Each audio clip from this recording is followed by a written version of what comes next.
मुंबई महापालिका निवडणुकीच्या तोंडावरती शिवसेना आणि भाजपत एकमेकांची उणीधुणी काढण्याची स्पर्धा रंगली आहे. अशातच आता जागा वाटपाच्या फॉर्म्युलावरून युतीसंदर्भातली चर्चा चिघळण्याची चिन्ह दिसत आहेत. कारण मुंबई महापालिकेसाठी भाजपचा 110 जागांचा हट्ट असल्याची माहिती मिळतेय, तर 100 जागांपेक्षा कमी जागा मिळाल्यास भाजप युतीचा विचारही करणार नाही अशी माहिती सूत्रांकडून कळतीये.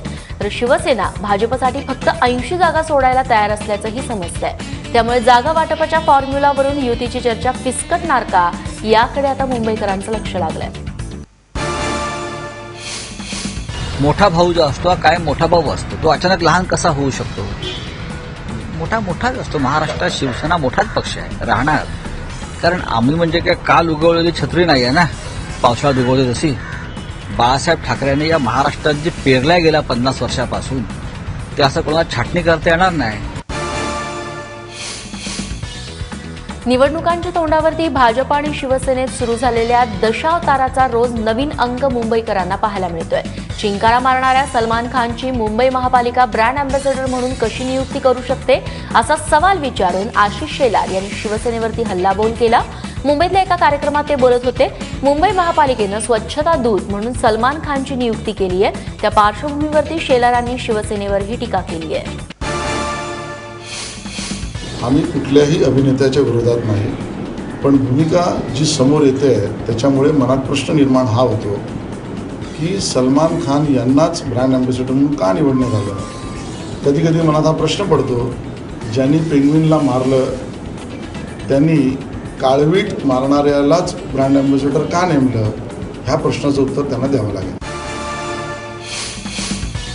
मुंबईतील जवेरी बाजारात आयकर विभागानं मोठी कारवाई केली आहे. जवेरी बाजारातल्या 3 बड्या सराफांवरती छापे टाकण्यात आले असून तब्बल 100 कोटी रुपये या सराफांनी काळ्याचे पांढरे केल्याचा संशय आयकर विभागाला आहे. अशोक जैन, AK राजेश तसंच सुनील मेहता या 3 मोठ्या ज्वेलर्सवरती आयकर विभागानं धाडी टाकली आहे. या तिघांना आपल्या कामगारांच्या खात्यातून तब्बल 100 कोटी रुपयांहून अधिक किमतीचा काळा पैसा पांढरा केल्याचा संशय आहे. ही काळाबाजारी 500 कोटी रुपयांहून अधिकची असल्याचा आयकर विभागाला दाट संशय आहे. 4 जानेवारीला मुंबईच्या रंगशारदा सभागृहात शिवसेनेच्या पदाधिकाऱ्यांचा मेळावा आयोजित करण्यात आलाय. या मेळाव्यात शिवसेना पक्षप्रमुख कार्यकर्त्यांना संबोधित करणार आहेत. जानेवारीच्या पहिल्या आठवड्यात मुंबई ठाण्यासह 10 महत्त्वाच्या महापालिकांच्या निवडणुकांचा कार्यक्रम जाहीर होऊ शकतो. त्या पार्श्वभूमीवर शिवसेनेच्या पदाधिकाऱ्यांच्या मेळाव्याला विशेष महत्त्व आहे. किंबहुना महापालिकेच्या तयारीचा आढावा घेण्यासाठी हा मेळावा आयोजित करण्यात आल्याचं कळतंय. तसंच शिवसेनेवरती टीकेची तोफ डागणाऱ्या भाजपला उद्धव ठाकरे काय उत्तर देणार, हे देखील बघणं उत्सुक्याचं ठरेल. काँग्रेसचे आमदार नितेश राणेंवरती धमकावल्याचा आरोप लावत त्यांच्यावरती कारवाई करण्यासाठी उच्च न्यायालयात याचिका दाखल करण्यात आली आहे. मुंबईतल्या वांद्रे इथं राहणारे रोहित कंधारी यांनी नितेश राणेंविरोधात मुंबई उच्च न्यायालयात धाव घेतली आहे. नितेश राणे यांचं नाव घेऊन 2 जण कार्यालयात शिरले आणि त्यांनी आपल्याला धमकावायला सुरुवात केली, अशी तक्रार कंधारे यांनी वांद्रे पोलीस ठाण्यात दिली आहे. तसंच धमकावणाऱ्या माणसांनी कार्यालयाची चावी मागितल्याचा आरोप देखील कंधारींनी केलाय. मात्र वांद्रे पोलिसात तक्रार दाखल करून देखील पोलिसांनी कारवाई केली नसल्याची तक्रार या याचिकेत करण्यात आली आहे. छगन भुजबळांना बॉम्बे हॉस्पिटलमध्ये ठेवण्याच्या निर्णयाविरोधात दाखल तक्रारीवरती आता 9 जानेवारीला सुनावणी होणार आहे. सामाजिक कार्यकर्ते अंजली दमानिया यांनी यासंदर्भात तक्रार नोंदवली होती.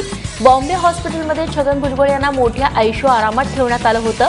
या संदर्भात त्यांनी एक व्हिडिओ देखील प्रसिद्ध केलाय, ज्यामध्ये छगन भुजबळ हे हॉस्पिटलच्या लॉबीमध्ये फिरत असताना दिसत आहेत. ABP माझानं या व्हिडिओची पडताळणी केलेली नाही. छगन भुजबळ सध्या आर्थर रोड कारागृहात आहे. एक स्टिंग आहे, तर त्याच्यात आपल्याला ते छान फिरत असताना दिसतात. त्यांच्यात कोणी म्हणजे असं आपण बागेत फिरतो तसं ते अगदी मजेत फिरत होते. आजूबाजूला कोणीही नव्हतं. त्या अख्ख्या लॉबीवर एकही पोलीस अधिकारी नाही. ते चाललंय काय हे मी कोर्टापुढे सगळं दाखवलंय.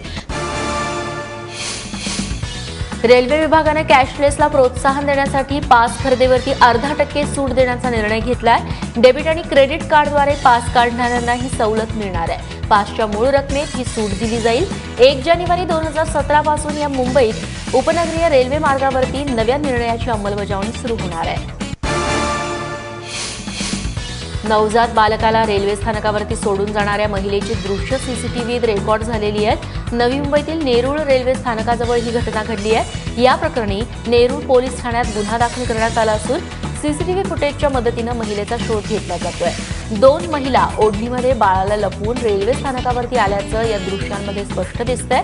रेल्वे स्थानकावरती कुणी नसल्याचं बघून महिलांनी या बाळाला सोडून पळ काढलाय. दरम्यान बाळाला सध्या उपचारासाठी पोलिसांनी रुग्णालयात दाखल केलंय. पुण्यातल्या कोंढवा परिसरामध्ये लागलेल्या आगीत 6 कामगारांचा होरपळून मृत्यू झाला.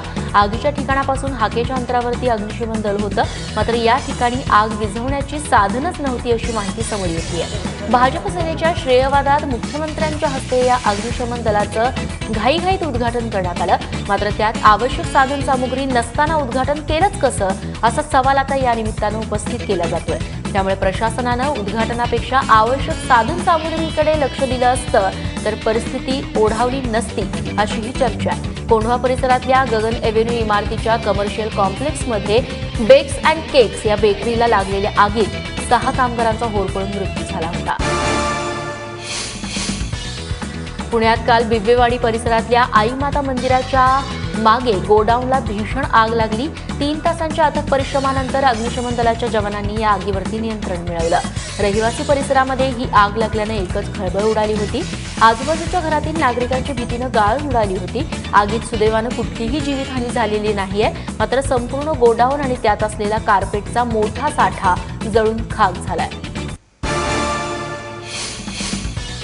महागलेल्या डाळीच्या किमतीने त्रस्त झालेल्यांसाठी आता एक आनंदाची बातमी. उत्पादनात वाढ झाल्यामुळे डाळींच्या किमतींमध्ये 30 ते 40% घट झाली आहे. यंदा चांगल्या पावसामुळे डाळीचं लक्षणीय उत्पादन झालंय, त्यामुळे गगनाला भिडलेल्या डाळींच्या किमतीत घट झाली आहे. नवी मुंबईतील एपीएमसी मार्केटमध्ये सध्या डाळींची आवक वाढली आहे. काही महिन्यांपूर्वी डाळींची किंमत 120 पासून 200 रुपये किलोपर्यंत पोहोचली होती.